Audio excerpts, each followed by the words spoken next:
नमस्कार, मेरे इस चैनल में आप सबका स्वागत है।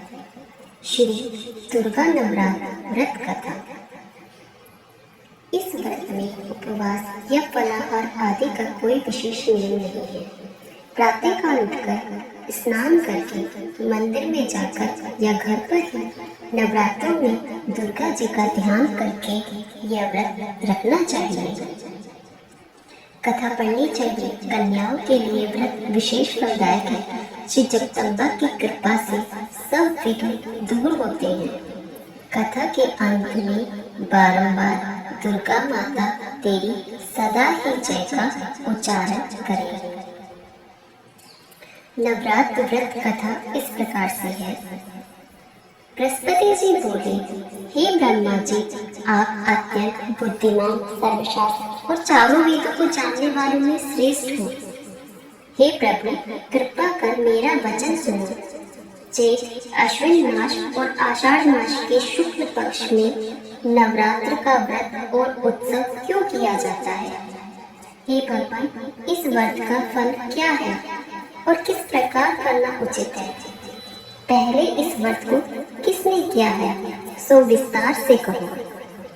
ऐसे बृहस्पति जी का वचन सुनकर ब्रह्मा जी कहने लगे कि हे बृहस्पति, प्राणियों को हित करने की इच्छा से तुमने बहुत ही अच्छा प्रश्न किया है। जो मनुष्य मनोरथ पूर्ण करने वाली दुर्गा, माँ देवी, सूर्य और नारायण का ध्यान करते हैं, वे मनुष्य धन्य हैं। यह नवरात्र व्रत संपूर्ण कामनाओं को पूर्ण करने वाला है। इसके करने से पुत्र चाहने वाले को पुत्र, धन चाहने वाले को धन, विद्या चाहने वाले को विद्या और सुख चाहने वाले को सुख मिल सकता है। इस व्रत को करने से रोगी मनुष्य का रोग दूर हो जाता है और कारागार हुआ मनुष्य बंधन से छूट जाता है। मनुष्य की तमाम आपत्तियां दूर हो जाती हैं और उसके घर में संपूर्ण संपत्तियां आकर उपस्थित हो जाती हैं। बंध्या और काक बंध्या के इस व्रत के करने से पुत्र हो जाता है। समस्त पापों को दूर करने वाले इस व्रत के करने से ऐसा कौन सा मनोरथ है जो सिद्ध नहीं हो सकता? जो प्राणी इस अलभ्य मनुष्य देह को पाकर नवरात्र का व्रत और उत्सव करता है, वह सुख भोगता है। यदि व्रत करने वाला मनुष्य सारे दिन का उपवास न कर सके तो एक समय भोजन करे और उसी दिन नवरात्र की कथा का श्रवण करे। हे बृहस्पति, जिसने इस पहले महाव्रत को किया है, उसका पवित्र इतिहास मैं तुम्हें सुनाता हूँ। तुम सावधान होकर सुनो। इस प्रकार ब्रह्मा जी के वचन सुनकर बृहस्पति जी बोले, हे ब्रह्मा जी, मनुष्यों का कल्याण करने वाले इस व्रत को मेरे लिए कहो। मैं सावधान होकर सुन रहा हूँ। आपकी शरण आए हुए मुझ पर कृपा करो। ब्रह्मा जी बोले, पिठित नाम के मनोहर नगर में एक अनाथ नाम का ब्राह्मण रहता था। वह भगवती दुर्गा का भक्त था। उसके संपूर्ण सद्गुणों से युक्त मानव ब्रह्मा की सबसे पहले रचना हो। ऐसी यथार्थ नाम वाली सुमति नाम की एक कन्या पैदा हुई। वे कन्या सुमति अपने पिता के घर के बालपन में अपनी सहेलियों के साथ क्रीड़ा करती इस प्रकार बढ़ने लगी जैसे शुक्ल पक्ष में चंद्रमा की कला बढ़ती है। उसका पिता प्रतिदिन दुर्गा जी की पूजा और होम किया करता था। उस समय वह भी वहाँ नियम से उपस्थित होती थी। एक दिन वह सुमति अपनी सखियों के साथ खेलने लग गई और भगवती के पूजन में उपस्थित नहीं हुई। उसके पिता को पुत्री की ऐसी असावधानी देखकर क्रोध आया और पुत्री से कहने लगा कि हे दुष्ट पुत्री, आज प्रभात में तुमने भगवती का पूजन नहीं किया। इस कारण मैं किसी कुष्ठी और दरिद्री मनुष्य के साथ तेरा विवाह करूंगा। इस प्रकार कुपित पिता के वचन सुनकर सुमति को बड़ा दुख हुआ और पिता से कहने लगी, हे पिताश्री, मैं आपकी कन्या हूँ। मैं आपके सब तरह से आधीन हूँ। जैसे आपकी इच्छा हो मेरा विवाह कर सकते हो, पर होगा वही जो मेरे भाग्य में लिखा है। मेरा तो इस पर पूर्ण विश्वास है। मनुष्य न जाने कितने मनोरथों का चिंतन करता है, पर होता वही है जो भाग्य में विधाता ने लिखा है। जो जैसा करता है उसको फल भी उसी कर्म के अनुसार ही मिलता है, क्योंकि कर्म करना मनुष्य के अधीन है, पर फलदेव के अधीन है। जैसे अग्नि में पड़े तृणादि उसको अधिक प्रदीप्त कर देते हैं, उसी तरह अपनी कन्या के ऐसे निर्भरता से कहे वचन सुनकर उस ब्राह्मण को अधिक क्रोध आया। तब उसने अपनी कन्या का विवाह एक कुष्ठी के साथ कर दिया और अत्यंत क्रुद्ध होकर कहने लगा, जाओ जाओ, अपने कर्म का फल भोगो। देखे केवल भाग्य के भरोसे पर रहकर क्या करती है।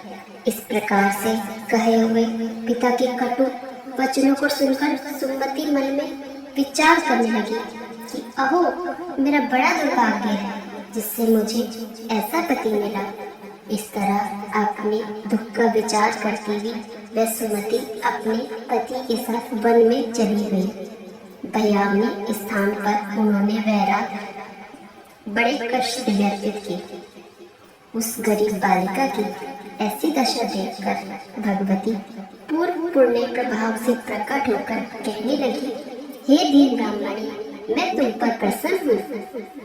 तुम जो चाहो वरदान मांग सकती हो। मैं प्रसन्न होने पर मनवांछित फल देने वाली हूँ। इस प्रकार भगवती दुर्गा का वचन सुनकर ब्रह्माणी कहने लगी कि आप कौन हैं जो मुझ पर प्रसन्न हुई हैं?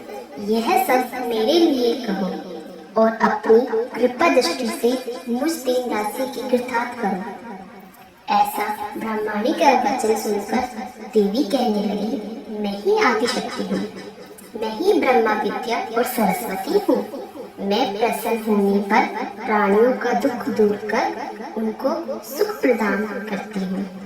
हे ब्रह्माणी, मैं तुम पर तेरे पूर्व जन्म प्रभाव से प्रसन्न हूँ। तुम्हारे पूर्व जन्म का वरदान सुनाती हूँ, सुनो। तुम पूर्व जन्म में निषाद की स्त्री थी और अति पतिव्रता थी। एक दिन तेरे पति निषाद ने चोरी करी। चोरी के कारण तुम दोनों को सिपाहियों ने ले जाकर जेल खाने में कैद कर दिया। उन लोगों ने तुझे और तेरे पति को भोजन भी नहीं दिया। इस प्रकार नवरात्रों के दिनों में तुमने ना तो कुछ खाया और ना ही जल पिया, इसलिए 9 दिन तक नवरात्र का व्रत हो गया। हे ब्राह्मणी, उन दिनों में जो व्रत हुआ उस व्रत के प्रभाव से प्रसन्न होकर मैं तुम्हें मनवांछित फल दे रही हूँ। तुम्हारी जो इच्छा हो सो मांगो। इस प्रकार दुर्गा जी के वचन सुनकर ब्रह्मणी बोली कि मैं आपको प्रणाम करती हूँ। कृपा कर मेरे पति का कोढ़ दूर करो। देवी कहने लगी, उन दिनों में जो तुमने व्रत किए उस व्रत के एक दिन का पुण्य अपने पति का कोढ़ दूर करने के लिए अर्पण करो। मेरे प्रभाव से तेरा पति कोढ़ से रहित और सोने के समान शरीर वाला हो जाएगा। ब्रह्मा जी बोले कि इस प्रकार देवी के वचन सुनकर वह ब्राह्मणी बहुत प्रसन्न हुई और पति निरोध करने की इच्छा से ठीक है ऐसे बोली। तब उसके पति का शरीर भगवती दुर्गा की कृपा से कुष्ठीहीन होकर अति कांति युक्त हो गया, जिसकी कांति के सामने चंद्रमा की क्रांति भी क्षीण हो जाती है। वह ब्राह्मणी पति के मनोहर देह को देखकर देवी को अति प्राकर्म वाली समझकर स्तुति करने लगी कि हे दुर्गे, आप दुर्गति को दूर करने वाली, तीनों जगत का संताप हरने वाली, समस्त दुखों को दूर करने वाली, रोगी मनुष्य को निरोग करने वाली, प्रसन्न होने पर मनवांछित वस्तु देने वाली हो और दुष्ट मनुष्य का नाश करने वाली हो। तुम ही सारे जगत की माता और पिता हो। हे अम्बे, मुझ अपराध रहित अबला को मेरे पिता ने कुष्टी के साथ विवाह कर मुझे घर से निकाल दिया। उनकी निकाली हुई पृथ्वी पर घूमने लगे। आपने ही मेरा इस आपत्ति रूपी समुद्र से उद्धार किया है।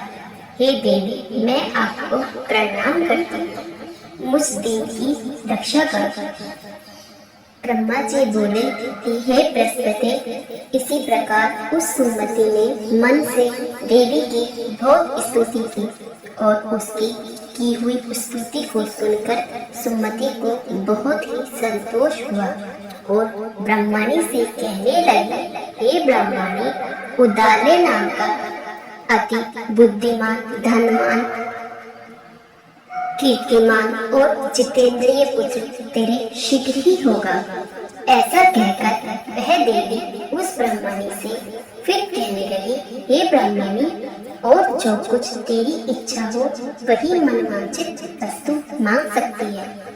ऐसा भगवती दुर्गा का वचन सुनकर सुमति बोली कि हे दुर्गे, अगर आप मुझ पर प्रसन्न हैं तो कृपा कर मुझे नवरात्र व्रत की विधि बताइए। हे दयावती, जिस विधि के नवरात्र व्रत करने से आप प्रसन्न होती हैं, उस विधि और उसके फल को मुझे विस्तार पूर्वक करें। इस प्रकार ब्रह्मणी के कहे वचन सुनकर माँ दुर्गा कहने लगी कि हे ब्रह्मणी, मैं तुम्हारे लिए संपूर्ण पापों को दूर करने वाली नवरात्र व्रत की विधि को बतलाती हूँ, जिसको करने से समस्त पापों से छूटकर मोक्ष की प्राप्ति होती है। अश्विन मास के शुक्ल पक्ष में नवरात्र की व्रत को विधि पूर्वक किया जाता है। 9 दिन तक विधि पूर्वक व्रत करें। यदि दिन भर का व्रत ना करें तो कर सके तो एक समय भोजन करें। पढ़े लिखे ब्राह्मणों से पूछकर घट स्थापना करें और वाटिका बनाकर प्रतिदिन जल से सींचे। महाकाली, महालक्ष्मी, महासरस्वती, इनकी मूर्तियां बनाकर उनकी नित्य विधि सहित पूजा करें। पुष्पों से विधि पूर्वक अर्घ्य दें। बिजारों के फूलों को अर्घ्य देने से रूप की प्राप्ति होती है। जायफल से कीर्ति, दाग से कार्य की सिद्धि होती है। आंवले से सुख, केले से भूषणा की प्राप्ति होती है। इस प्रकार फलों का अर्घ्य देकर यथा विधि हवन करें। खांड, घी, गेहूं, शहद, जौ, तिल, नारियल, दाग, कदम से हवन करें। गेहूं से होम करने से लक्ष्मी की प्राप्ति होती है। खीर तथा चंपा के पुष्पों से धन, पत्तों से तेज और सुख की प्राप्ति होती है। आंवले से कीर्ति, केले से पुत्रोय, कमल से राज सम्मान, दाखों से सुख संपत्ति की प्राप्ति होती है।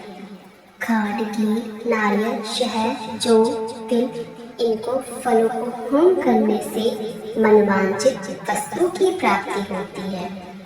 व्रत करने वाला मनुष्य इस विधान से होम करे, आचार्य को अत्यंत नम्रता के साथ प्रणाम करे और यज्ञ की सिद्धि के लिए उसे दक्षिणा दे।